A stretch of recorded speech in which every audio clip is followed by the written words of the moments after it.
진짜 행복한 사람들은 모두 이곳을 가지고 있다. 정진 친구님을 그리면서 문득 이런 생각이 났다. 안녕하세요. 맹글인생입니다. 어릴 적에 나는 작고 아늑한 다락방에서 혼자 노는 걸 참 좋아했다. 그 작은 공간은 언제나 내 세상이었고 아무도 침범할 수 없는 그런 곳이었다.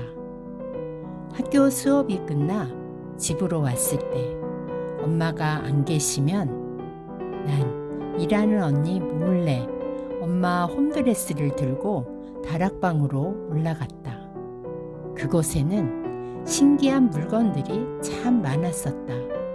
그 중에서도 내가 가장 좋아했던 놀이 2가지가 있었다. 하나는 빨간 뿔테에 검은 알이 끼어 있는 작은 안경과 세트로 빨간불이 들어오는 빨간색 스탠드가 있었다.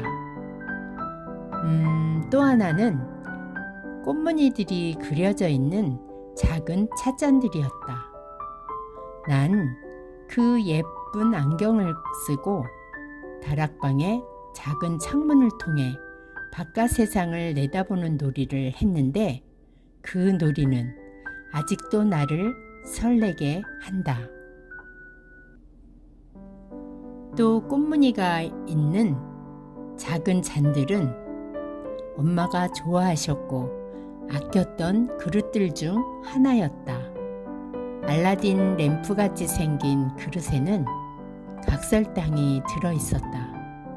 그리고 세트로 예쁘고 작은 잔들이 여러 개 있었는데 난 언제나 그것들을 갖고 노는 게 좋았다.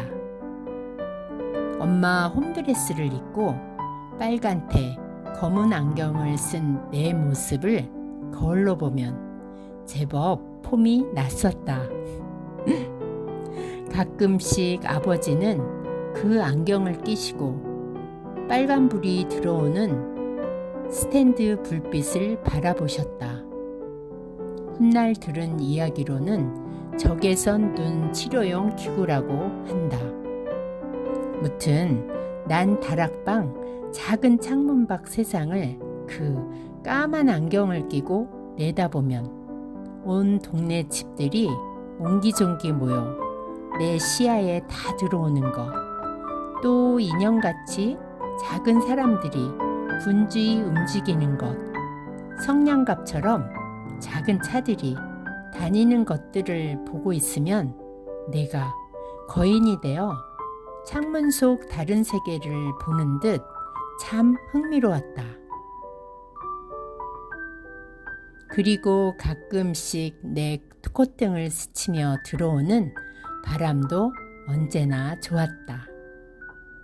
보통 사람이, 특히 아이들이 그 안경을 자주 쓰면 안 된다고 말씀하셨지만 난 그래도 다락방에 올라갈 때는 언제나 그 안경을 끼고 밖의 세상을 내다보는 놀이를 즐겼다.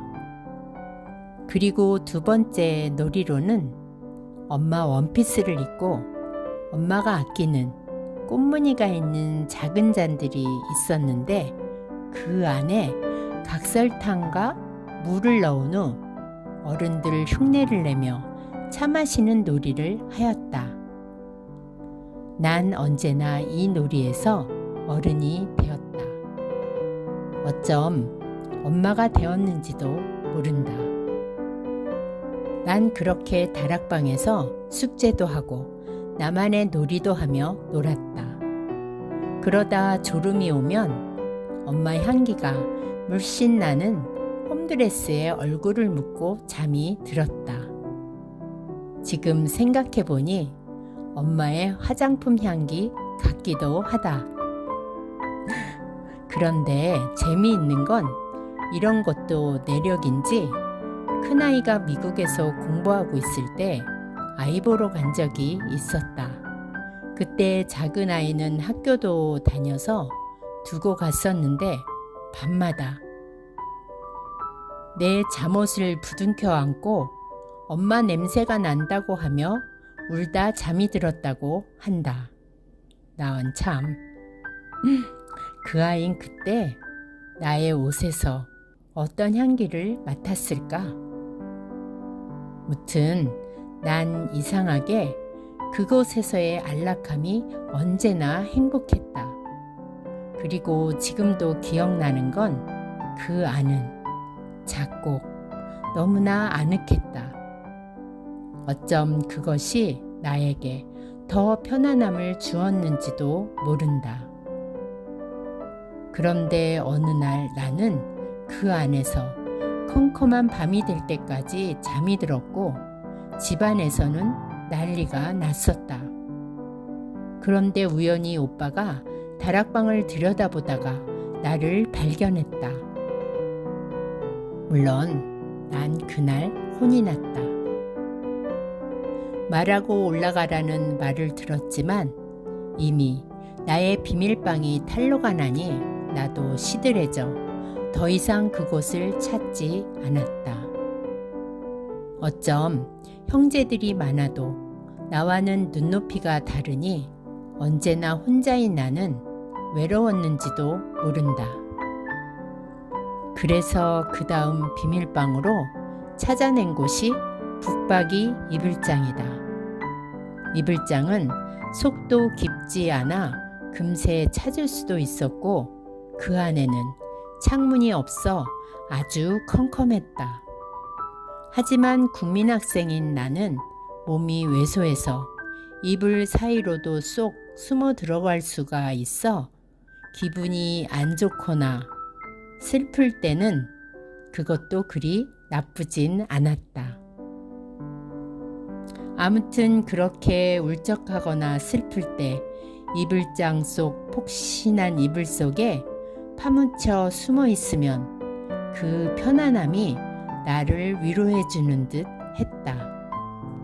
그 작은 다락방에서 나는 나만의 세계를 만들었고 아무에게도 방해받지 않는 평화를 느꼈다. 그게 끝인 줄 알았는데 시간이 흘러도 나는 계속 그런 공간을 찾아다니고 있었다. 혼자 숨 쉴 수 있는 나만의 아지트를. 어린 시절 다락방에서 시작된 그 마음은 영화관 한쪽 구석, 또 음악이 흐르는 다방, 또 조용한 클래식 감상실까지 끊임없이 나를 이끌었다. 그리고 그 여정은 지금 이 순간에도 계속되고 있다. 맹그리님들, 우리 다음 이야기 2편에서 또 만나요. 오늘도 끝까지 함께 시청해 주셔서 고맙습니다.